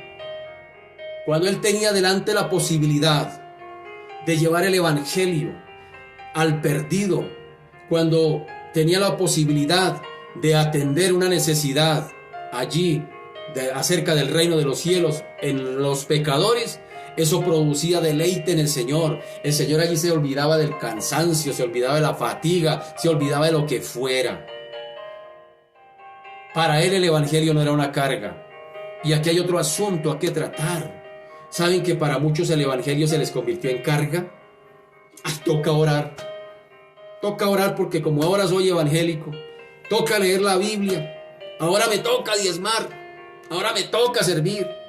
Saben, hermanos, que para muchos el Evangelio es una carga. Es una carga. Y no debería ser más bien un deleite. Un deleite. Según el Salmo 37:4 dice, deleítate a sí mismo en Jehová, deleítate a sí mismo en Jehová, y Él te concederá las peticiones de tu corazón. Te voy a retar. Si el Señor para ti fuera un deleite, si para ti el Señor fuera un deleite, deleitaras hacer lo que haces para el Señor, no fuera una carga, no tendría necesidad de orar por tus necesidades. Te voy a retar. No tendría necesidad de, ay Señor, provéeme para pagar el recibo de la luz. No tendría necesidad de eso, porque la Escritura es clara. Mientras yo me deleito sirviéndole al Señor, el Señor se encarga de mis asuntos. ¿No lo dice? Salmo 37:4, deleítate a sí mismo en Jehová y Él concederá las peticiones de tu corazón. ¿Por qué concederá las peticiones de tu corazón? Porque cuando tú te deleitas en el Señor, tú no vas a pedir otra cosa más que lo que a Él le agrada. ¿Sí me hago entender? Lo que a Él le agrada. Ya no son mis caprichos, ya no es lo que a mí me agrada. Ay Señor, dame. No, ya Señor. Y yo por experiencia propia te lo puedo decir y te voy a retar. Cada vez que yo le he dicho, Señor, yo quiero predicar tu palabra, dame grupos para predicar tu palabra, ábreme puertas para predicar tu palabra, yo quiero hacer esto. Mire, eso fluye así. No he determinado de orar cuando el Señor me abre portones para hacer su obra, para hacer su obra. 10 años duré orándole al Señor. Señor, yo quiero servirte de tiempo completo. Y cuando llegó el momento, yo me asusté, lógicamente, pero le dije, Señor, ya estoy en tus manos, ¿qué hay que hacer? Y ustedes, los que me conocen, han visto hasta dónde el Señor me ha llevado. Qué bonito es hacer la voluntad del Señor. Ha abierto puertas y portones para hacer su obra. Aleluya, aleluya, aleluya. Honro a mi Padre, lo glorifico, porque sí vale la pena invertir tiempo y esfuerzo, meterse de narices en la obra del Señor. Vale la pena, vale la pena, vale la pena. Así que la comida que sustentaba al Hijo de Dios consistía en hacer la voluntad del que lo envió y acabar su obra. Esa era la comida para el Señor. Esa era el todo para el Señor. Esto le llevó a suplir una necesidad. Esa intención que tenía el Señor. Esa dirección que tenía el Señor. Esa claridad que tenía el Señor. Mire, lo llevó a suplir una necesidad. La necesidad de la samaritana, pero también la necesidad del resto del pueblo de Samaria. Porque aún así, en ese término de decir de acabar la obra encomendada por el Padre, la llevaría más adelante de una manera mayor, es decir, el tener que ir a morir en una cruz. En el Evangelio de Juan, cada vez que el Señor dice yo soy la luz del mundo, cada vez que dice el Señor yo soy el pan vivo que descendió del cielo, cada vez que el Señor le dijo, cuando le dijo a la mujer pecadora a que había traído en adulterio, vete y no peques más, ni yo te condeno, para poder el Señor darle sello de garantía a todas esas expresiones, lo estaba esperando al frente la cruz. Él sabía, dice, el Hijo del Hombre ha venido para entregar su vida en rescate de muchos, pero al tercer día resucitará. Para decirle a Lázaro, Lázaro, levántate, él tenía al frente, el Señor tenía al frente que tenía que ir a hacer la obra, la voluntad de Dios, lo que Dios le había encargado y acabar su obra, y era ir a morir en la cruz. El Señor no decía lo que decía por entretener, por distraer, porque se le ocurrió. Él la tenía clara, que el sello de garantía de lo que le prometió a la gente, de lo que le dijo a la gente, el sello de garantía era la cruz. Era tener que ir a morir en la cruz. Entonces, Él la tenía clara. Y Jesús mismo animó a sus discípulos y les dijo en algún momento, alguno le dijo, Señor, dígame que yo ahora te quiero ir seguir a donde vaya. Y el Señor le dijo, pues chino, las zorras tienen guaridas y las aves de los cielos nidos. Yo no tengo donde caerme muerto. Si quieres seguirme así, pues ahí verá. No lo siguió. Otro le dijo, espere que entierre a mi papá, espere que me pensione, espere que me gradúe, espere que tenga mi vida en orden. Cuando tenga todo el asunto en orden, cuando todo el ambiente esté preparado, entonces te serviré. Y el Señor le dijo, tampoco me sirve. Porque dijo, el que no aborrece padre, madre, el que no aborrece aún su propia vida, el que no toma su cruz, el que no se niega a sí mismo, no puede ser mi discípulo. El Señor es claro. El Señor no fuerza a nadie, ni obliga a nadie a seguirlo, pero tampoco, pero pone condiciones. El que lo va a seguir, o es de narices, o es de narices. O es sí, o es sí. O es en serio, o es en serio. Así es con el Señor, hermano. ¿Qué culpa? No peleé conmigo. Así es con el Señor. Él lo pide todo o nada. Porque Él no escatimó ni su propio Hijo. Él lo dio todo por ti. Lo dio todo por mí. Y ahora merece que vivamos para Él. Es lo mínimo que podríamos hacer.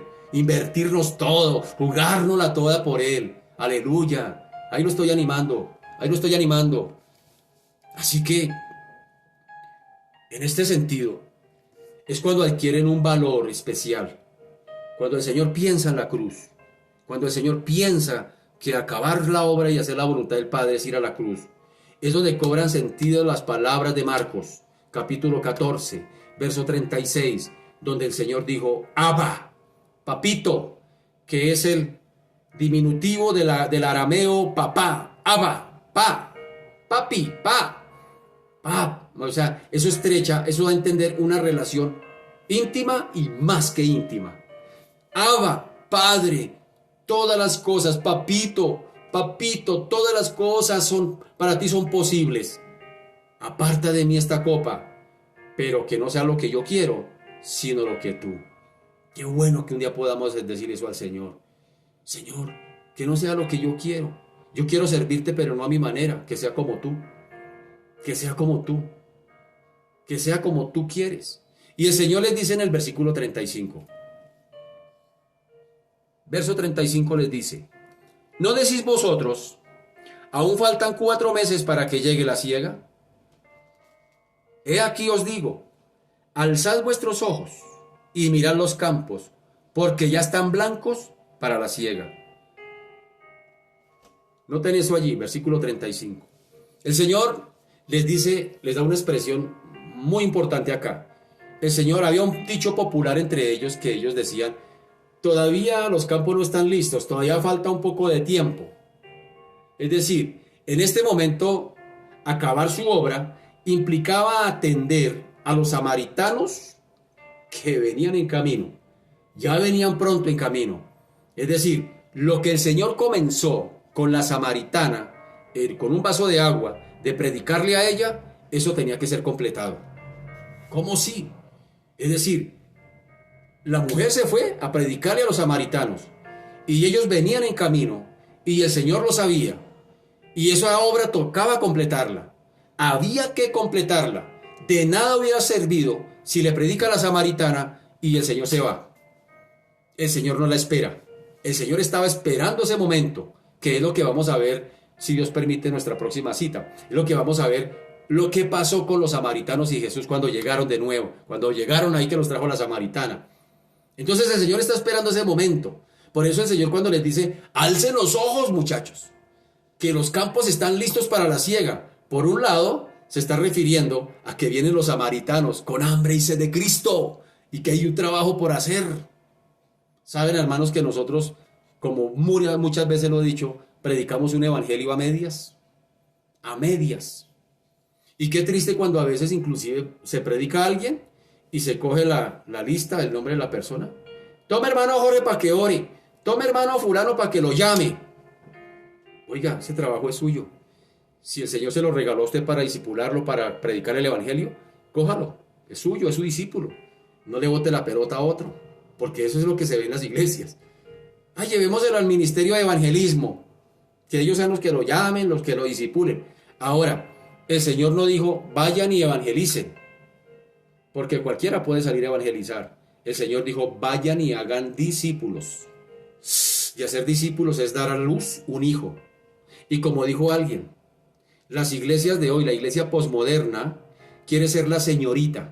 Una señorita que no ha tenido hijos, pues sus caderas están bien acomodadas, sus senos, perdón, están bien, está 90, 60, 60. Está bien, ¿sí? Su cuerpo no se deforma. Pero una mujer tan pronto empieza a dar hijos, empieza a deformarse.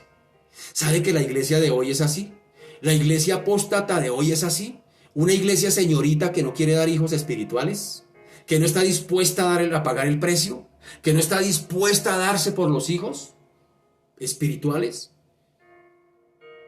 Pensamos que simplemente es salir y evangelizar y ya. No, hermanos, toda la tarea es hacer discípulos. El Señor dijo, hagan discípulos, enséñenles, bautícenles. Y hacer discípulos es dar un hijo para toda la vida. Uno nunca deja de ser padre. No existe la figura ex padre ni ex hijo. Y nosotros frecuentemente abortamos. Le predicamos a alguien y, yo ya se lo entregué al Señor, eso hay aquellos, o se lo entrego al pastor allá que lo llamen. No. Si el Señor te da a alguien, te da la oportunidad, te abre una puerta para predicarle a alguien, hermano, dispóngase. Dispóngase a que tenga que levantarse a medianoche a orar por él. A nosotros la pasa. Tiene uno que levantarse a las 3 de la mañana, ¡pum! Queda uno así, y esa persona incrustada aquí. ¿Qué está queriendo decir? Vaya, mijo, ore por él. Tiene que estar dispuesto a escucharlo. Tiene que estar dispuesto a cuchicharlo. Tiene que estar dispuesto a predicarle, a enseñarle, a discipularlo, a todo eso. Y eso es como la crianza de un hijo. Es la crianza de un hijo. Tienes que darte tú por ese hijo.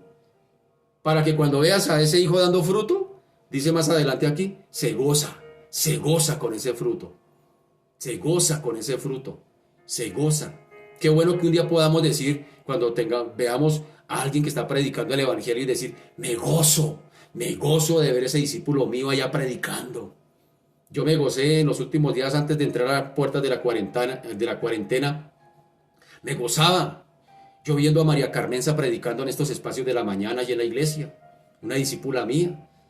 Yo la veía ya predicando y eso traía figuras y hacía cosas allí bonito y decía, esa es mi hija espiritual. Qué bueno, que podamos gozarnos de eso. No le parecería? Que yo me gozo cuando veo a mis hermanos de escuela, de los que están estudiando conmigo, sirviéndole al Señor. Digo, esos son mis hijos espirituales. Ha valido la pena pagar el precio. Ha valido la pena. Aunque a veces uno está cansado y ha valido la pena ir a enseñar la Biblia. Ha valido la pena servirle al Señor. Qué bueno, qué bueno. Es lo que el Señor les está queriendo decir aquí. Pero les está dando una expresión. Alcen. Alcen vuestros ojos. En la expresión alzar los ojos es lo contrario a estar así, con los ojos así. Cuando estamos así, con los ojos así, sencillamente, ¿qué estamos haciendo? Mirando hacia nosotros mismos. Yo, Señor, a mí, ayúdame, bendíceme, dame a mí. Yo estoy en necesidad, Señor, ayúdame a mí. Y la expresión alzar los ojos nos permite ver el panorama de nuestro mundo alrededor. Es lo que les está queriendo decir el Señor. Miren la necesidad que hay allá. Miren tanta necesidad. Ya dejen de estar mirando por ustedes mismos, pensando en la comida, les está queriendo decir. Pensando en sus vientres. Mire tanta necesidad que hay. Allá es donde hay que apuntar. Es lo que les está queriendo decir el Señor a ellos. Y nos está queriendo decir hoy a nosotros. ¿Dónde estamos poniendo nuestra mirada? En el trabajo, en el dinero, en el banco, en lo mío. Y mientras tanto, el mundo se nos está muriendo en las narices sin Cristo. Sin Cristo. Así que el Señor, con su espera allí en el pozo de Jacob, nos enseña la importancia de terminar lo que empezamos. De terminar lo que comenzamos. El Señor comenzó a predicar a esta mujer samaritana. Dijo, ahorita se me vienen todos los samaritanos y hay que predicarles también. Hay que continuar la tarea. No hay que dejarla a medias. El Señor no fue a medias máquinas a la cruz. El Señor hizo la obra completa. Y cuando el Señor terminó su obra, antes de morir dijo, consumado es. Y cuando resucita, dice la Escritura que se sentó a la diestra del Padre. Eso tiene relevancia, porque quienes servían en el templo eran los sacerdotes. Y los sacerdotes no se podían sentar. En el tabernáculo no existían las sillas no las inventamos nosotros para dormir allá los hermanos. En ese tiempo no, es quien entraba al tabernáculo, quien entraba al templo era a servir, no se podían sentar, hasta que no terminaran la tarea no se podían sentar. Entonces Jesús, como sumo sacerdote, la expresión de que se sienta a la diestra del Padre, está queriendo decir, Padre, he terminado la obra que me pidiste que hiciese, el trabajo completo, hecho. Eso es lo que significa, como sumo sacerdote. Entonces, los discípulos evidentemente todavía no entendían nada de lo que iría a pasar, de lo que sucedería. Es decir, no comprendían la urgencia de la obra que el Señor estaba realizando. Ellos no la entendían, no la comprendían. Por eso Él les citó el proverbio que ellos conocían. ¿Cuál era el proverbio que ellos conocían, que usaban en su tiempo? Él mismo le dice, ¿no decís vosotros, aún faltan 4 meses para que llegue la siega? Y Él vuelve y les dice, he aquí, os digo, alzad vuestros ojos y mirad los campos, porque ya están blancos para la siega. Por un lado les está diciendo, miren hermanos, miren muchachos, vienen todos los samaritanos y hay que atenderlos. Vienen con sed de Dios y hay que discipularlos. Vienen con sed de Dios y hay que atenderlos. Pero por otro lado se está refiriendo a Él mismo, que Él ya estaba en medio de todos ellos y que ahora la adoración iba a ser en espíritu y en verdad, que ahora Él iba a poner nuevas todas las cosas, que ya en la promesa que tenían los judíos de un Mesías ya se había cumplido, ya los campos están listos para la siega. Por eso el Señor sigue usando los mismos elementos de cosecha y siembra. Es decir, ese proverbio daba a entender para ellos que había un periodo de varios meses entre la siega y la siembra, por lo que se podía actuar sin prisa, es decir, por lo que se podían relajar. Es decir, como hay un periodo entre la siembra y la siega, pues podemos relajarnos, esperemos porque todavía los campos no están listos para recoger. Pero eso tiene que ver, suena semejante al tipo de excusas que a veces nosotros también ponemos habitualmente para hacer lo que el Señor nos pide. ¿Cuántos años llevas aplazando el ministerio que tú sabes que el Señor te dio? que tú sabes que un día de oración, de ayuno, qué sé yo, el Señor te dijo, te he puesto para que hagas esta tarea.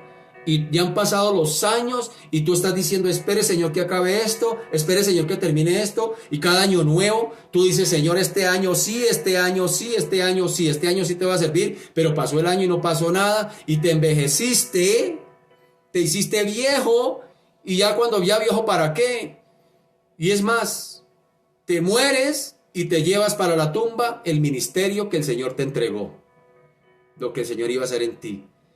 Se te fue la vida ocupado en ti, invertida en ti, desperdiciándola, invirtiendo aquí en el reino temporal, donde los ladrones miran y hurtan, y sencillamente no hiciste tesoros en el reino de los cielos, pero ya después de muerto, ya no hay misa que te salve, mi amado. Ya no hay esperanza, ¿ya para qué? Los cementerios están llenos de casas que nunca se edificaron, de empresas que nunca se consolidaron, de ministerios que nunca se desarrollaron, porque todo quedó aquí, en la ilusión. Ay, yo quiero servir al Señor, yo quisiera ser predicador como el hermano Jorge, yo quisiera, pero no están dispuestos a pagar el precio, no están dispuestos a rendir, a hacer la voluntad del Padre, no están dispuestos a dejar nada, a negarse. El que dice Timoteo, el que desea obispado, buena obra desea, pero, entonces muchos están desperdiciando su vida aquí. Qué triste, 20 años en el evangelio y todavía en la banca, todavía esperando que lo cuchicheen, todavía esperando que le den. No, mi hermano. Y en este tiempo donde está la oportunidad, es que este tiempo es de la oportunidad de predicar el evangelio. La gente está abriendo las puertas para predicar el evangelio. No sigamos aplazando lo que el Señor nos está pidiendo. Pero el Señor tenía una actitud. Frente a esa actitud de aplazamiento, el Señor veía que los campos ya estaban listos para la siega. Parece que imaginaba el Señor a los samaritanos viniendo, corriendo hacia donde Él estaba.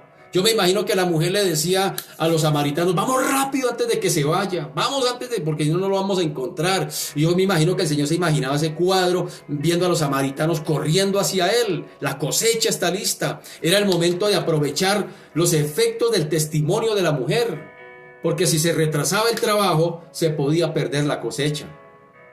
De nada sirve evangelizar si no hay un discipulado, si no hay un seguimiento. De nada sirve, hermano, de nada sirve. De nada sirve. La carrera de servir al Señor es para toda la vida. Esto nos enseña que hay que aprovechar también cualquier oportunidad que el Señor nos dé.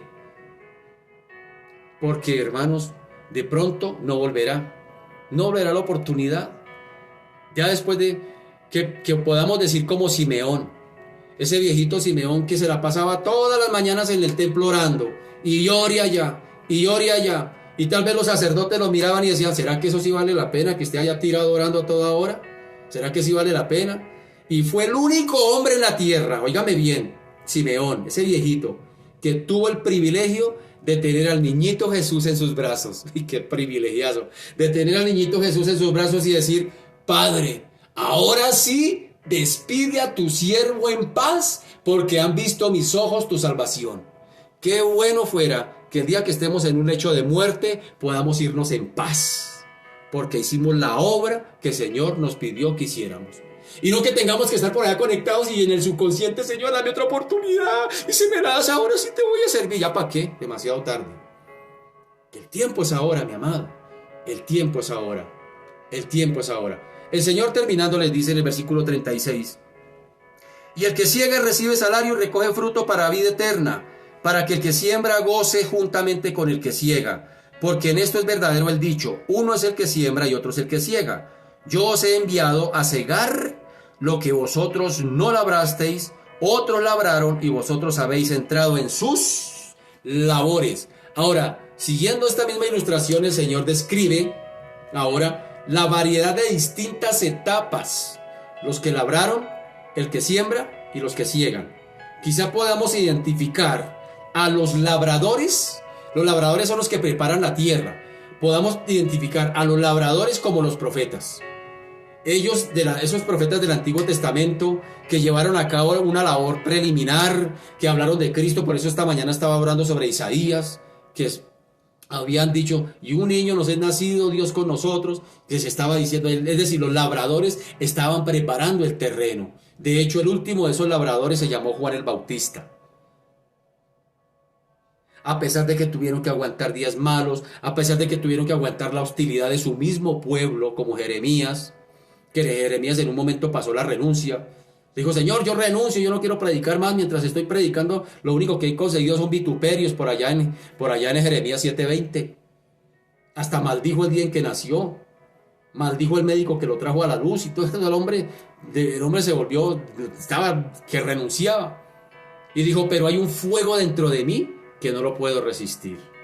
Esos hombres como Jeremías, como Isaías, que fue aserrado, metido entre un tronco y aserrado como quien taja el pan. Hombres que pagaron el precio.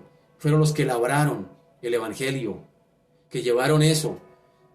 Esta fue una tarea ingrata para ellos.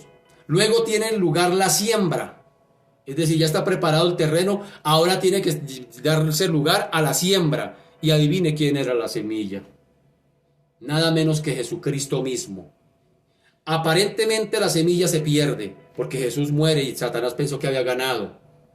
Y como dice también el mismo evangelista Juan, en el capítulo 12, 24 dice, de cierto os digo, que si el grano no cae en tierra y muere, queda solo. Pero si muere, lleva mucho fruto. Es decir, una semilla en las manos del sembrador no sirve para nada. La semilla debe morir para el sembrador. Debe ser sembrada. Y el grano debe morir para que pueda dar fruto. Eso fue lo que vino a hacer Jesucristo. Dijo, es necesario que el Hijo del Hombre muera, pero al tercer día resucitará. Y Pedro dice, por allá es necesario que el Hijo del Hombre sea crucificado para llevar el justo por los injustos, para llevarnos a Dios.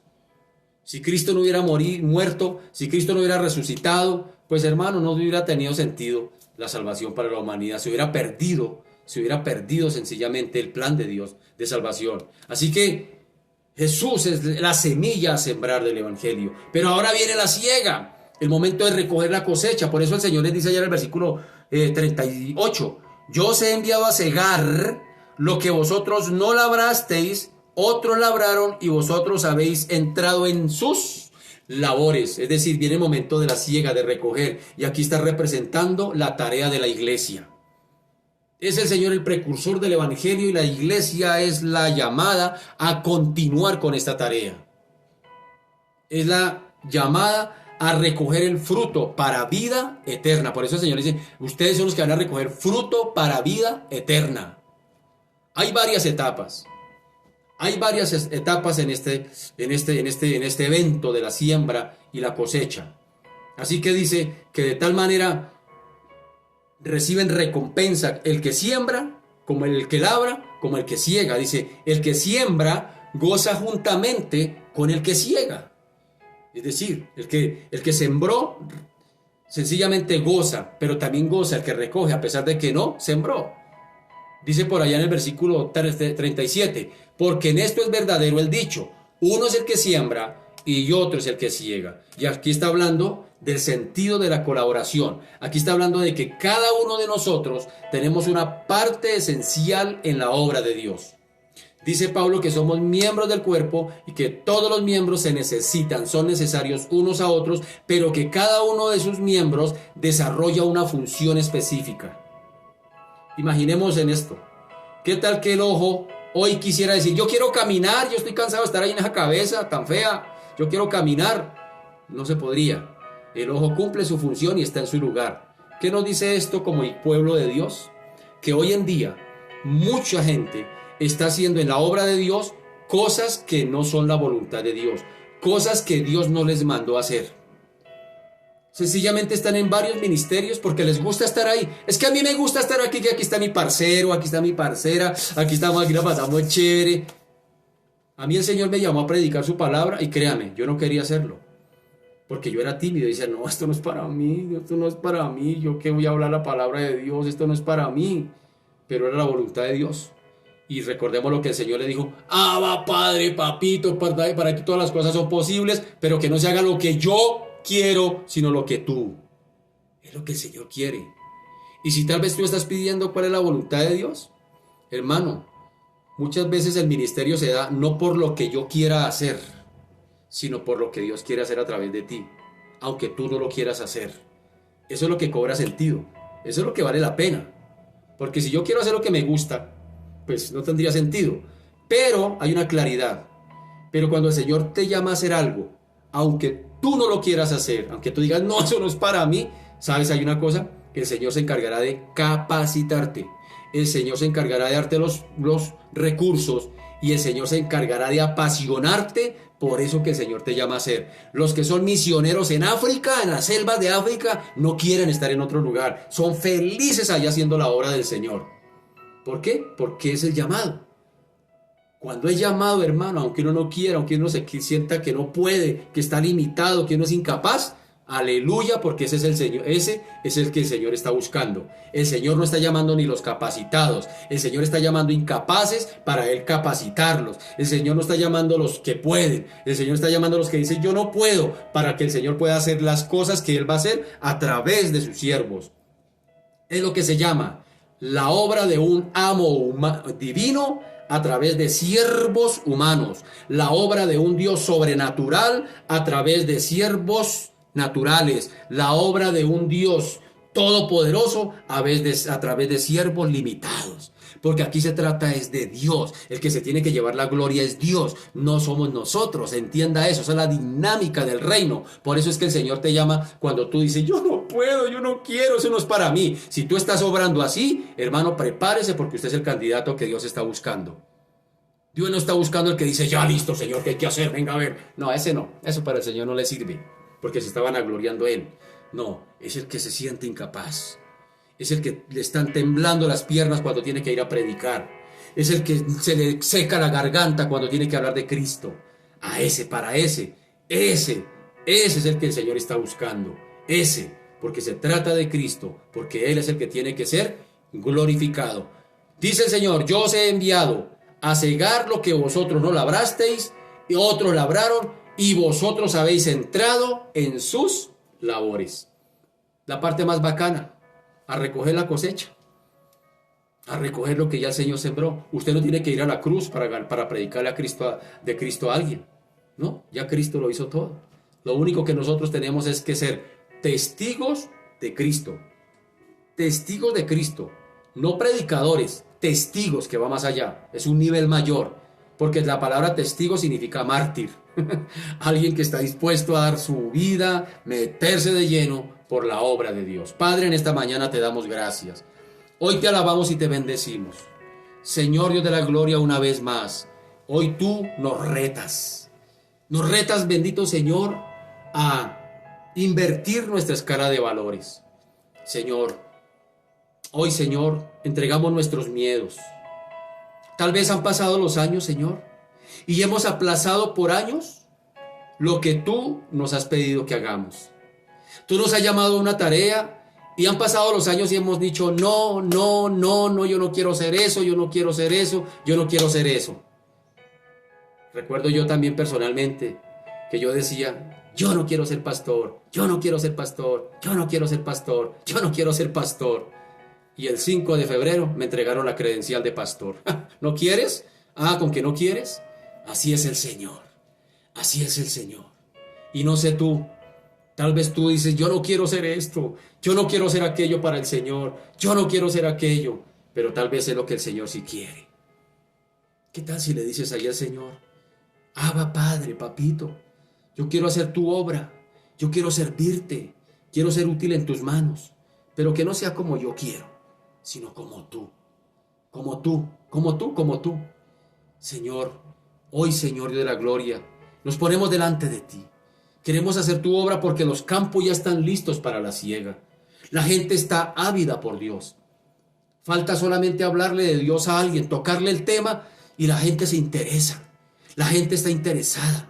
La gente quiere saber de Dios, la gente quiere abrir sus puertas, quieren conocer, el problema es que tienen sus dudas, el problema es que tienen sus argumentos, el problema es que tienen sus prejuicios, pero una vez quitados los prejuicios como aquel etíope que iba camino a Samaria, donde el Señor le dice a Felipe, le dice, arrímate al carro, hágale, arrímese, y Felipe escucha que él está leyendo Isaías, y Felipe le dice, ¿entiende lo que lees? Y el etíope le dice, yo no entiendo ni papa lo que estoy leyendo, y porque no hay quien me explique. Mire qué puerta tan abierta para el evangelio. Y dice que Felipe le predicó y lo bautizó. Así está la gente hoy, Señor. Solamente basta tocarles el tema, propiciarles el tema. Y la gente va a decir, hábleme de ese Dios. Hábleme de ese Dios. La gente va a querer decir, hábleme de ese Dios. Hábleme de ese Dios. Las puertas se están abriendo, hay portones abiertos hoy. Ya no podemos estar entretenidos en nosotros mismos con los ojos así. Hay que levantar los ojos para mirar la necesidad que hay a nuestro alrededor de Dios y la gente está ávida de Dios. ¿Dónde estás tú, iglesia? ¿En qué estás pensando, iglesia? ¿Todavía en ti mismo? ¿Todavía estás egocéntrico? Cuando los campos están listos para la siega, pero los obreros son pocos. La gente no quiere hacer la obra de Dios. Señor Dios de la gloria, inquiétanos, que no nos vaya a pasar lo de la iglesia de la Odisea, la iglesia apóstata, la iglesia materialista, la iglesia arrogante, que Señor Dios de la gloria son la iglesia que van a representar allá en Apocalipsis la gran ramera, la que el Señor le llamará la gran ramera, la prostituta. ¡Qué tremendo! Guárdanos, Señor, de eso. Guárdanos, Padre. Todavía hay esperanza. Todavía hay esperanza. ¿Qué me corresponde hacer a mí? Que cada uno de nosotros nos hagamos esa pregunta, Señor. ¿Cuál es tu voluntad? Y donde esté tu voluntad, ahí quiero estar. Quiero estar en ese centro para que me uses, para ser instrumento útil en tus manos. Señor Dios de la gloria, hoy te entrego mis miedos, dile allí, hoy te entrego mis miedos, mis temores, mis prejuicios, todo aquello que me ha abrazado y me ha atado allí para no servirte. Hoy entrego esos temores, Señor Dios de la gloria, porque quiero ser útil en tus manos. Gracias, Señor, por lo que estás haciendo. Gracias por los pastores que están levantando, maestros que están levantando de la Biblia, evangelistas que están levantando en este tiempo, Padre amado, para llevar el evangelio, para predicar tu palabra, para, Señor, suplir la necesidad. Jesús vio una necesidad en la samaritana, pero también Jesús vio una necesidad en su pueblo.